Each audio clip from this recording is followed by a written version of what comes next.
Hello everyone. हम लोग आज गाइडेंस एंड काउंसलिंग पेपर में यूनिट 3 से टेक्निक्स ऑफ गाइडेंस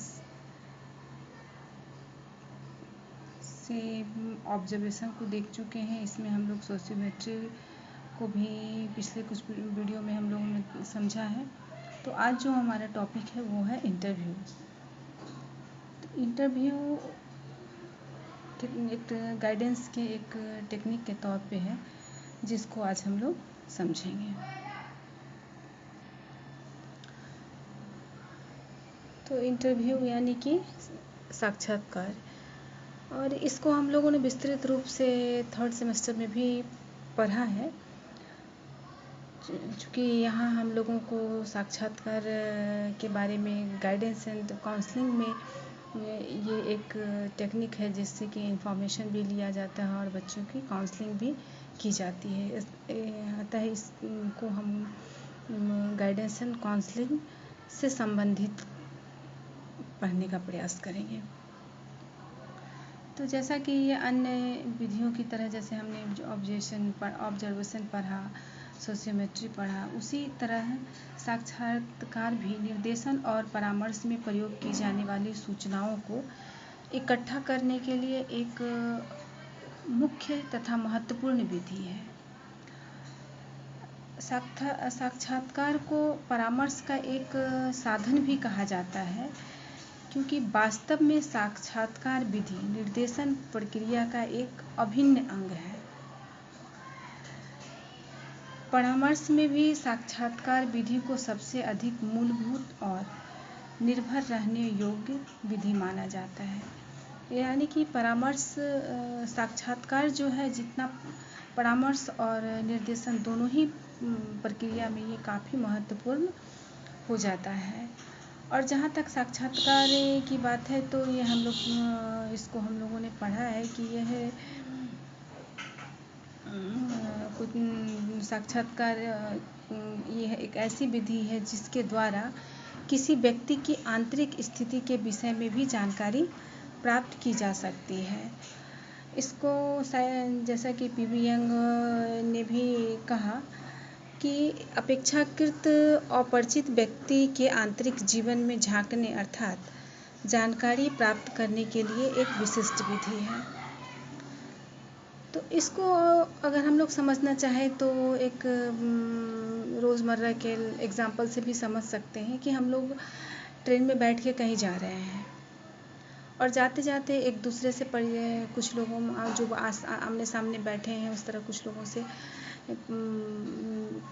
चूँकि कुछ टाइम देना है, कुछ टाइम हम लोग व्यतीत कर रहे हैं, 2 घंटे 4 घंटे का अगर कहीं ट्रेन में अगर सफ़र कर रहे हैं, तो फिर बैठे बैठे कुछ सामान्य सी बात होने लगती है कि कहाँ जा रहे हैं, आपका नाम क्या है, क्या करते हैं, कहाँ से हैं। इस तरह हालांकि ये इनफॉर्मल है, लेकिन बातचीत करने से, एक दूसरे के आमने सामने बात होने से दोनों को एक दूसरे के बारे में इन्फॉर्मेशन मिल जाती है।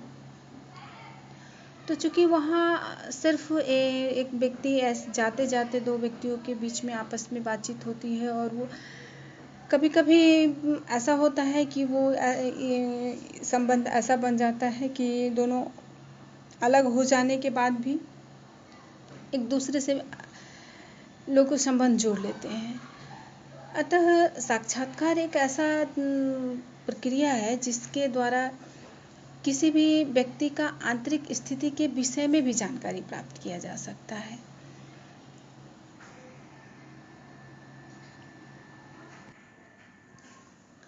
अतः साक्षात्कार के कुछ महत्वपूर्ण तथ्य भी हैं, जैसे कि साक्षात्कार के प्रारूप में काफ़ी लचीलापन होता है, और इसमें साक्षात्कार द्वारा न कि प्रत्यार्थी द्वारा सूचनाओं को रिकॉर्ड किया जाता है।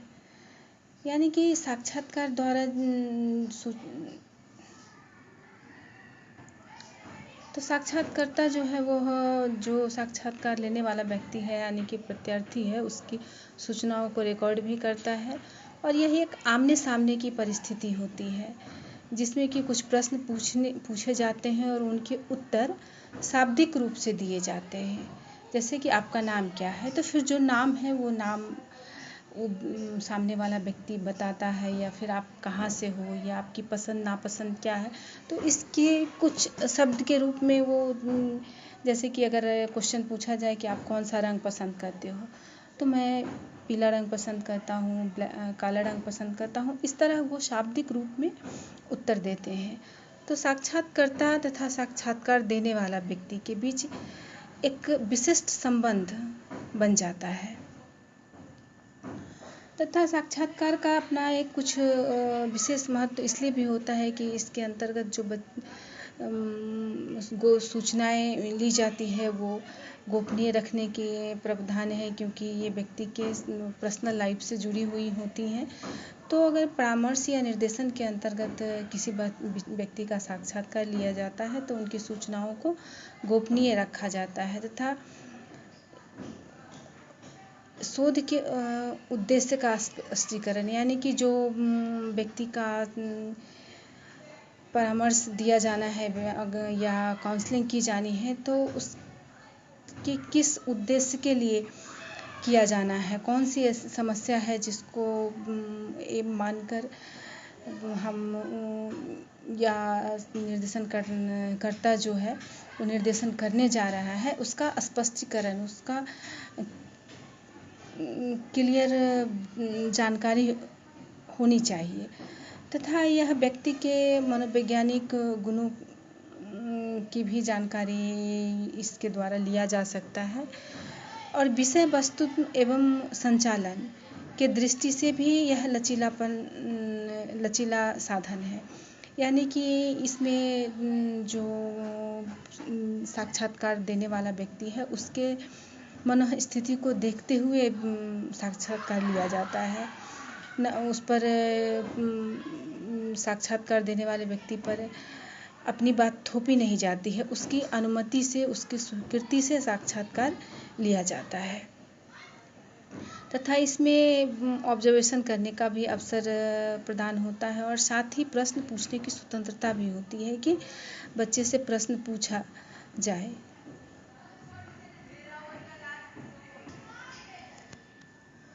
तो निर्देशन और काउंसलिंग के तहत इसको 4 भागों में विभाजित किया गया है। पहला, संरचित साक्षात्कार।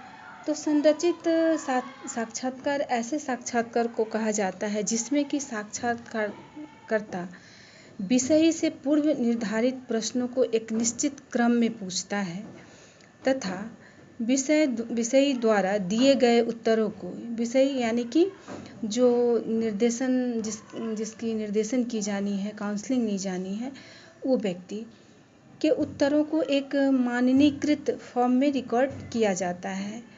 और इस तरह के साक्षात्कार को अन्य नामों जैसे औपचारिक साक्षात्कार भी या प्रतिकृत साक्षात्कार भी कहा जाता है। दूसरा है असंरचित साक्षात्कार। तो इसमें साक्षात्कारकर्ता साक्षात्कार देने वाले व्यक्तियों से जो प्रश्न पूछता है पूर्व निर्धारित नहीं होता है, और न ही वह किसी एक खास ढंग क्रम का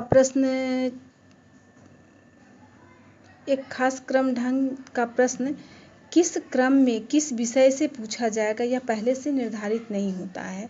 इन सभी चीज़ों को साक्षात्कारकर्ता की मर्जी पर छोड़ दिया जाता है। वह जैसी परिस्थिति उसके सामने आती है और उसमें जैसा उसको उचित लगता है उस तरह का वो प्रश्न साक्षात्कार देने वाले व्यक्ति से पूछता है। तीसरा है केंद्रित साक्षात्कार। तो केंद्रित साक्षात्कार का संबंध ऐसे लोगों से होता है जिनसे स्वयं किसी घटना विशेष, जैसे दुर्घटना या कोई विशेष चलचित्र देखा हो या किसी के बारे में सुना हो, और इस प्रकार के साक्षात्कार में उन्हीं परिस्थितियों पर प्रकाश डाला जाता है जिनका विश्लेषण साक्षात्कार के पहले किया जा चुका होता है। और साक्षात्कार पूर्ण रूपेण अध्ययन किए जाने वाले विशेष परिस्थिति से संबंधित विषय की आत्मगत अनुभूतियों, मनोवृत्तियों तथा सांवेगिक अनुक्रियाओं पर केंद्रित होते हैं। इन समस्त पूर्व योजनाओं के होने पर भी केंद्रित साक्षात्कार में साक्षात्कार की परिस्थिति के संबंध में अपना मत प्रकट करने की पूर्ण स्वतंत्रता विषयी तथा प्रत्यार्थी को होती है। इस तरह से हम देखते हैं कि साक्षात्कार में